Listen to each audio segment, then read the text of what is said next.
Welcome to the IME Community Podcast, where self-love is your superpower to achieve your weight and life goals and make your mark in the world. Your host is Dr. Carla, activist, MD. If you're a teen who's looking to revolutionize your health and can't wait to follow your dreams, welcome to the IME Community.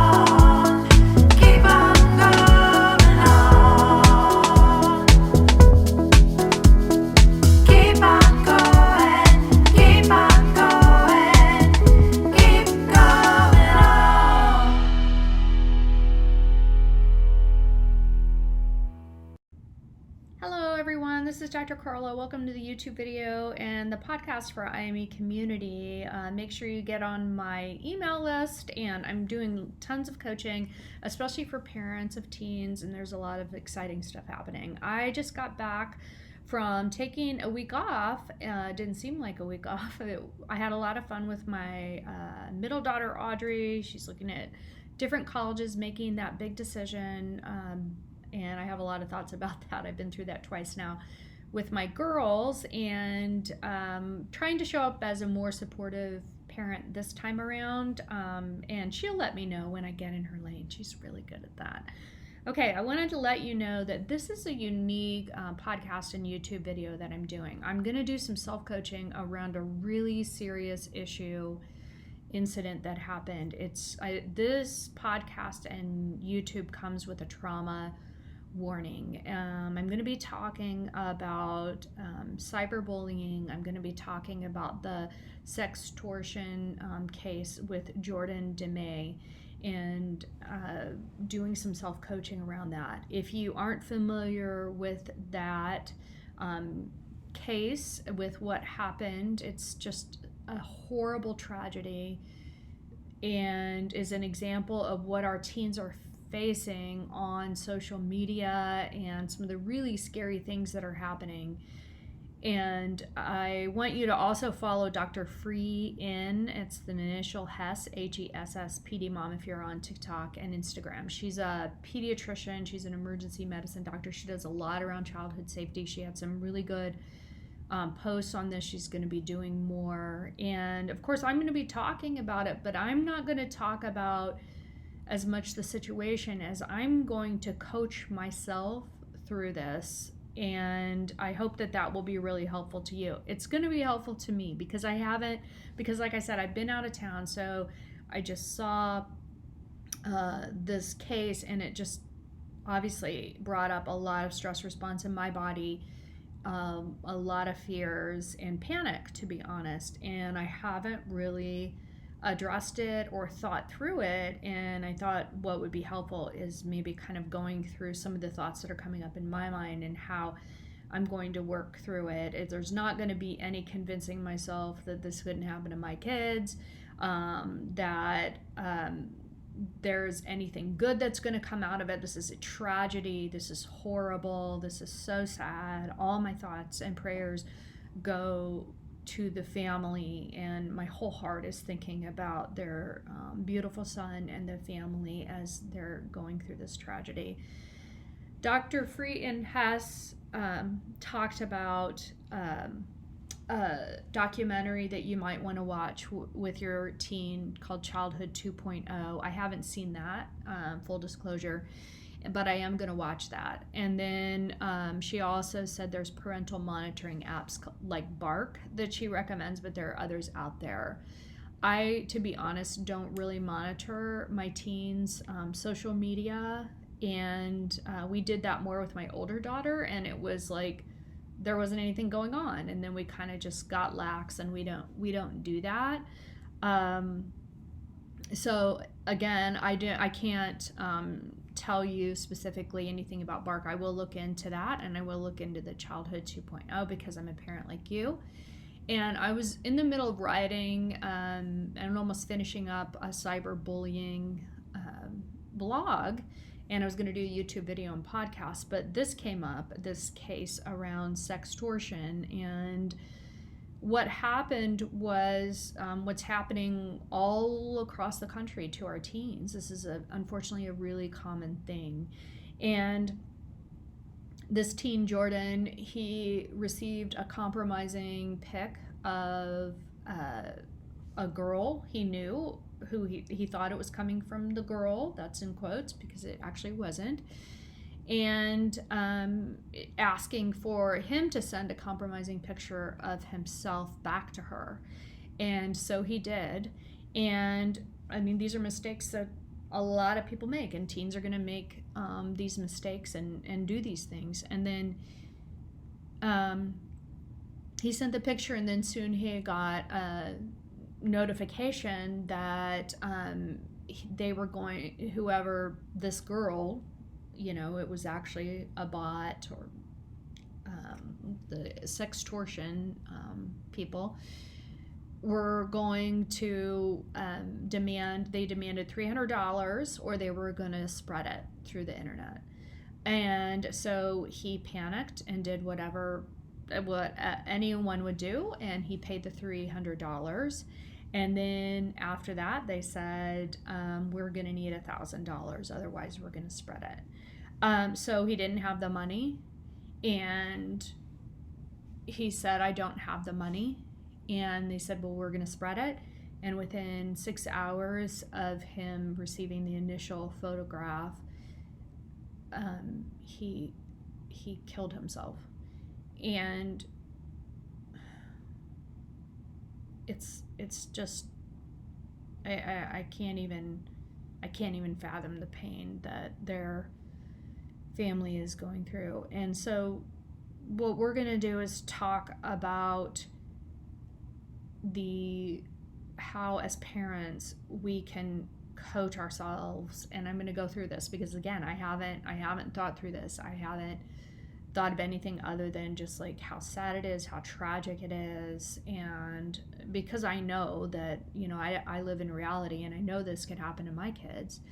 And so I want to coach through this. So just to let you know, like, a part of coaching is you have the situation that's going to trigger, or things that are out of our control that are happening in the world that are going to trigger a lot of thoughts. Our thoughts create our feelings. Our feelings drive our actions, and our inactions and our actions create our results.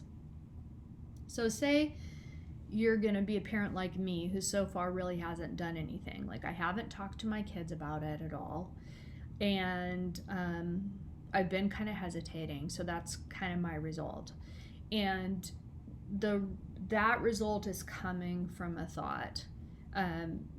It may be like we think, oh, it's coming from the situation itself, but it's actually thoughts that I haven't thought through those until now. I'm going to start doing that. I'm going to coach myself. And so first for me, and this is going to be the same, I guarantee, in a situation like this for you, is that this is going to come up in your body. Like, this is going to be panic. This is going to be fear.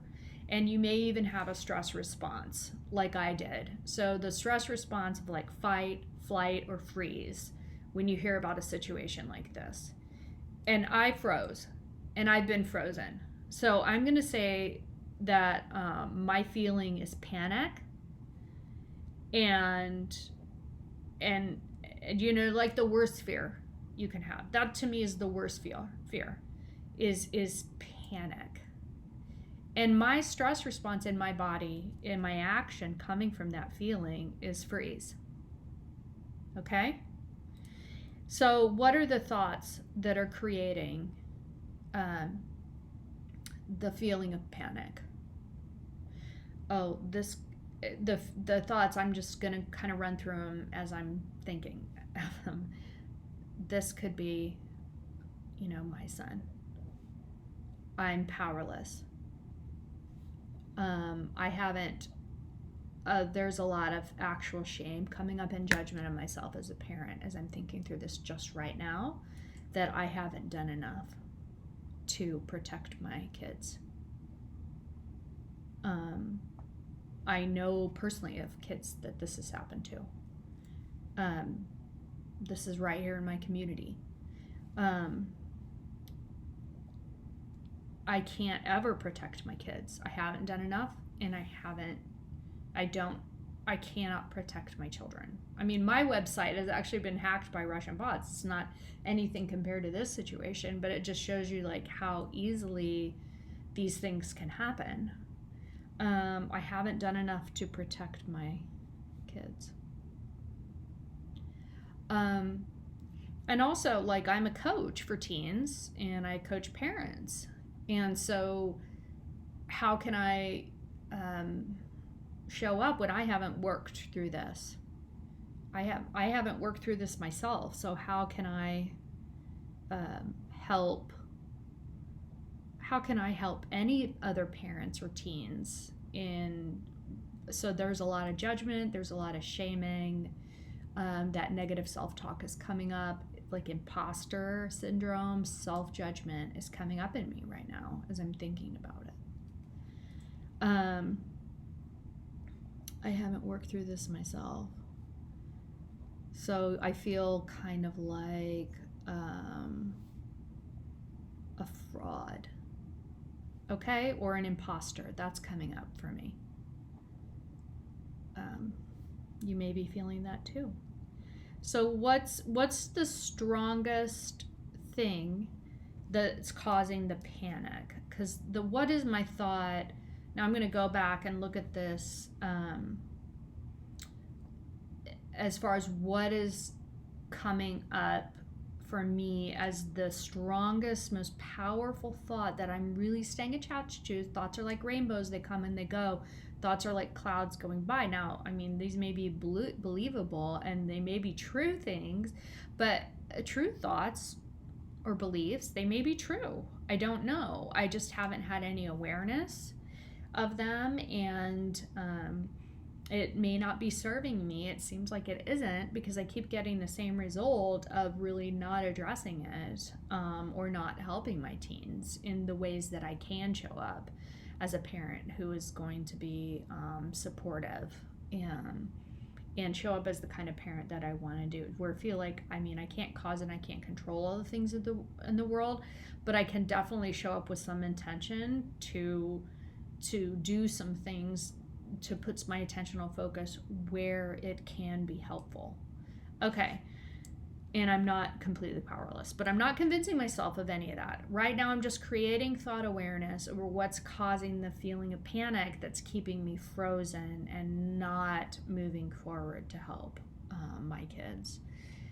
Okay, here's the thing that I think is the most powerful thought that's coming up for me of the ones I shared with you as I'm coaching myself. I haven't done enough to protect my kids. I haven't done enough. I am not enough.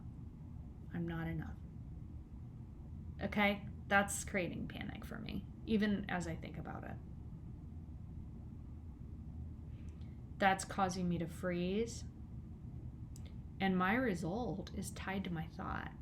So this is working through what's called like the thought model that was developed by the Life Coach School, but it's based on cognitive behavioral therapy. It's based on what philosophers and religious leaders and, for centuries, psychologists, everybody has been talking about, it's our thoughts that create our feelings and that drive our behaviors or our actions. It's not the circumstances or situations in life. It's the thoughts that we have about those that are triggered by those and our attachment to those, like paint on a wall. Okay?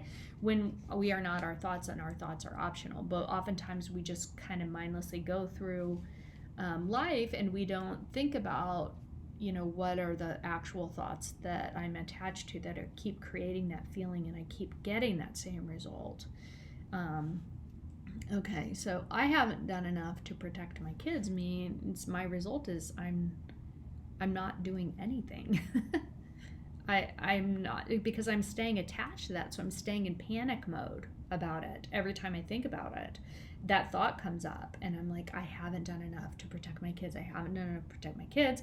Panic, my actions freeze, and my result is I'm not doing anything.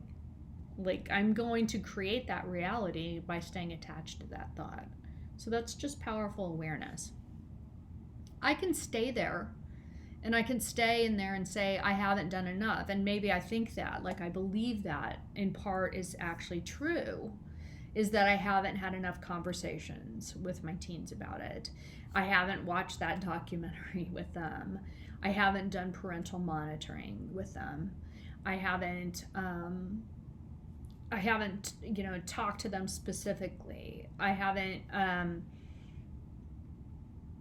created an open space for us to be able to have an open conversation about it. I could go through that and be like, okay, my mind's going to go to find all the evidence in my life to support that thought, to almost like it's a belief that's going to continue to create panic for me. And it's like, is that really true? Is that really true? Can I challenge it? Can I start to challenge it? This is kind of like the work of Byron Katie, or not kind of, it is, where you ask yourself questions like, is that true? I haven't done enough to protect my kids. Well, is it possible that I have done things to protect my kids? Is that possible to think that? Yeah. Can I challenge it? What if it wasn't true? What if it wasn't true?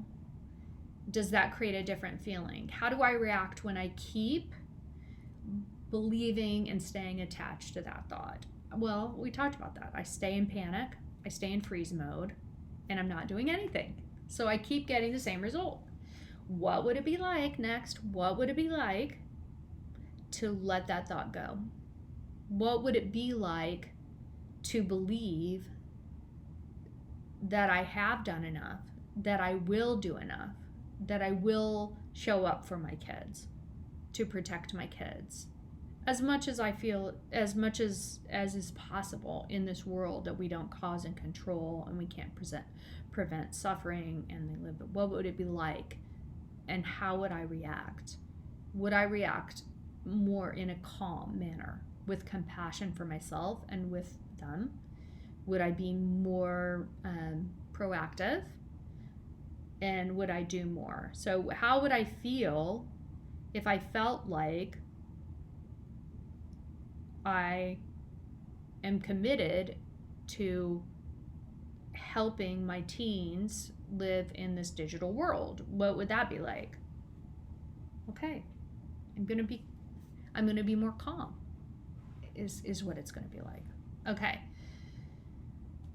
So I know that if I stay believing, attached to that thought, I haven't done enough to protect my kids, then I'm going to keep getting the same result. So why do I keep staying attached to that? And I'm telling you something. Why do I keep staying attached to that thought? It can be just that's the common thought patterns and conditioning that's coming up in my brain. I'm not enough, you're not enough, so you judge and shame yourself. It could also be that I feel like I can control things, and that's coming up for me now. If I did more, then I can fully protect my kids. But that's not living in reality. Can you fully protect your kids? No, we cannot. We cannot. I cannot fully protect my kids. So if I believe it and I get panic and I freeze, eventually I know myself and I say if I haven't done enough, if I just do more, then I can protect my kids, then I'm going to get into overfunction, fix and solve mode and think that I'm controlling everything. What also comes up for me is when I first heard it, which is always based from fear, okay, is, this isn't going to happen, to my teen. There must have been something else going on. He must not have an open relationship with his parents. I mean, your mind goes there to protect yourself, but the reality is it didn't take me long to know, like, I am powerless over this in many ways, and those thoughts are coming up. This could be my son. This could be my daughter. I haven't done enough to protect my kids. That's what's coming up for me, and that's what's real. That is a believable thought to me, like right now. So if I stay attached to it, I'm going to get the same result. So what could be a different way, a different thought, or how do I want to feel as I'm showing up as a loving and supportive parent for my teens? How do I want to feel? That's how we can decide ahead of time how we want to feel, where we put our attentional focus, how we show up. Because right now, I'm not doing anything. I mean, I am doing this coaching and working through this, and this is a great step forward for me. And hopefully it's helpful to you. But if I stay stuck in this, I'm not going to do a darn thing. So I have to switch my thoughts, because I can't go back and change the situation. I'm going to feel some sense of panic whenever this situation comes up. That's a natural human emotion, okay? But I don't have to add to the panic and perpetuate the panic and my freeze response and my result of not doing anything to help my teens, to protect my teens, by attachment to the thought I haven't done enough to protect my kids. Okay? All right, so what if you create a new thought? If I decide how I want to show up, how I want to feel, or what thought is going to, or decide ahead of time, like what thought is going to create that feeling. I would like to, I'm not going to go from panic to calm about this situation. That's unrealistic. And for me, that is not happening. Okay? It's not happening. How I feel like I can show up is intentional. I can show up with intention. You may, as a parent, want to show up with compassion. You may be able to show up with calm. You may want to feel connected to your teen. And so I like that. I like intentional and I like connected. For me, that's super helpful. Compassionate is such a powerful feeling.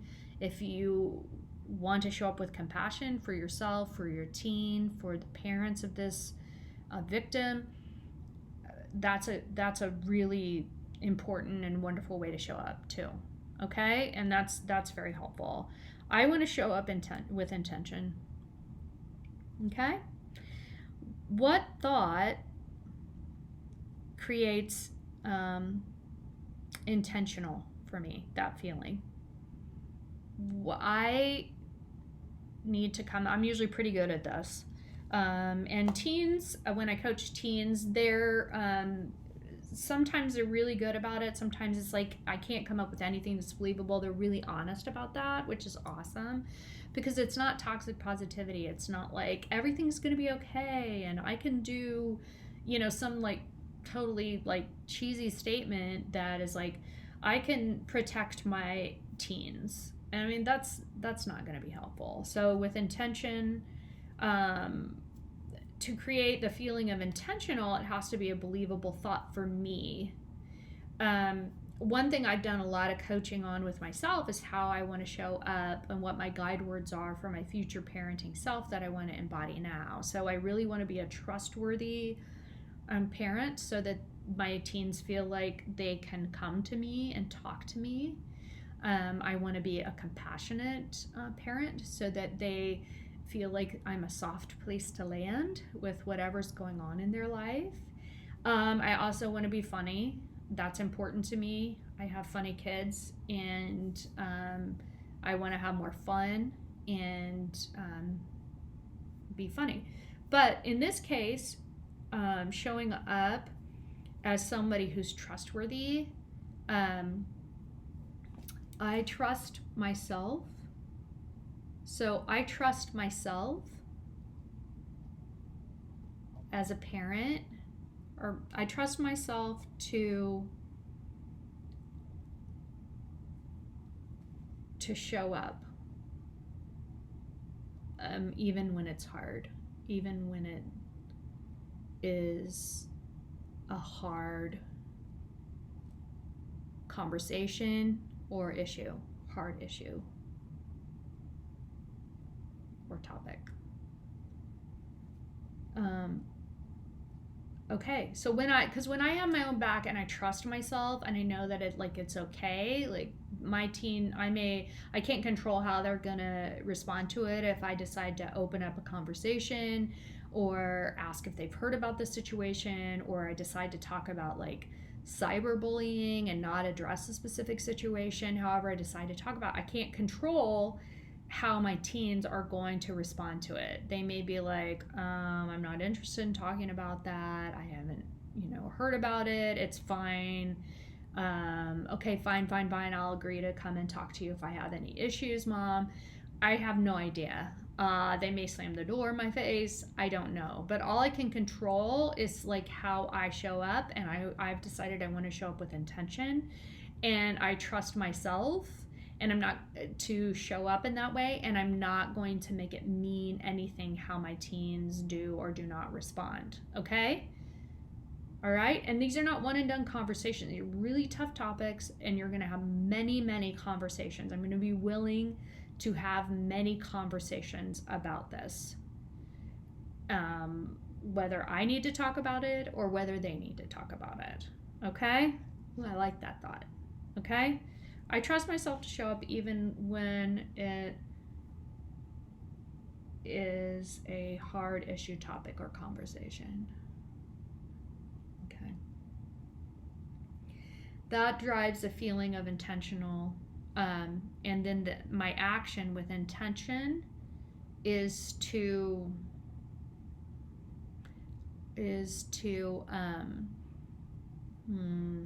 I'm going to do a mental rehearsal. I've talked to you about this before, maybe like a pre-visualization to think about the conversation,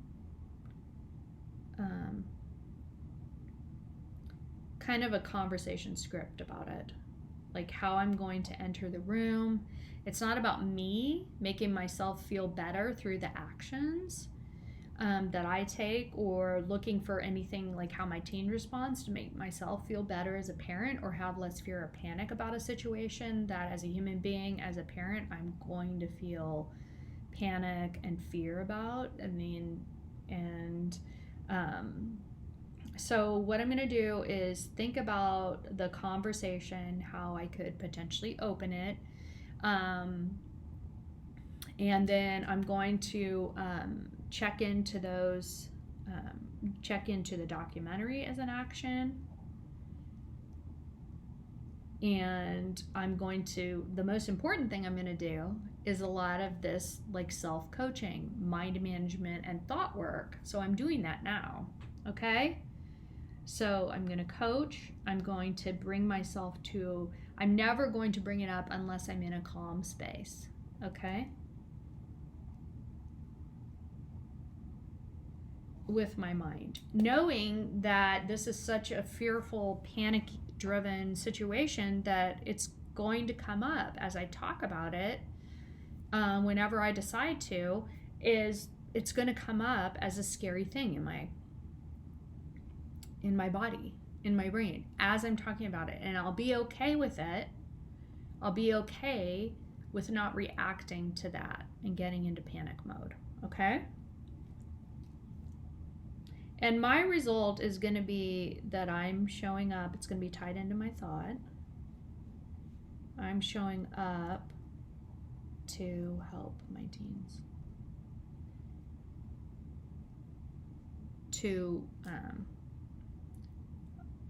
During difficult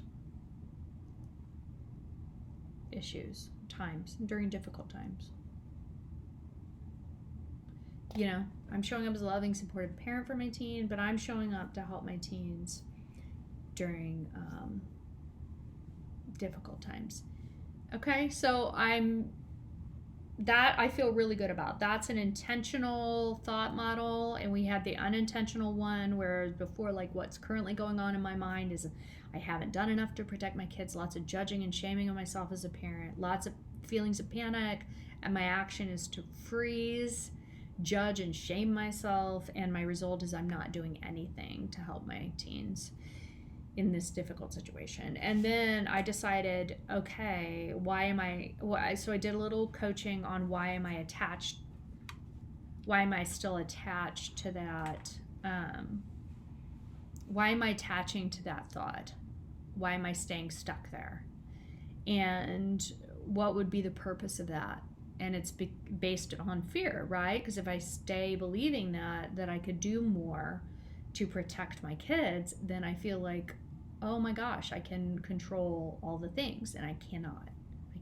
So when I embed it in reality and realize and recognize what I cause and control, which isn't a lot, except for how I want to show up, how I want to feel, and where I put my intentional focus. Okay? And I'm showing up with my guide words as a parent.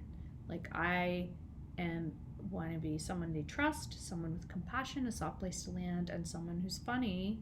This isn't going to be a funny situation, obviously, but those are my guide words for how I want to show up for my teens. So my new thought is, I started with a feeling of how I wanted to show up with intention. So I wanted to feel intentional. And my thought is I trust myself to show up even when it is a hard issue, topic, or conversation. And that really does make me feel intentional, because when things are really hard, it's harder to show up as a parent and have these conversations, obviously.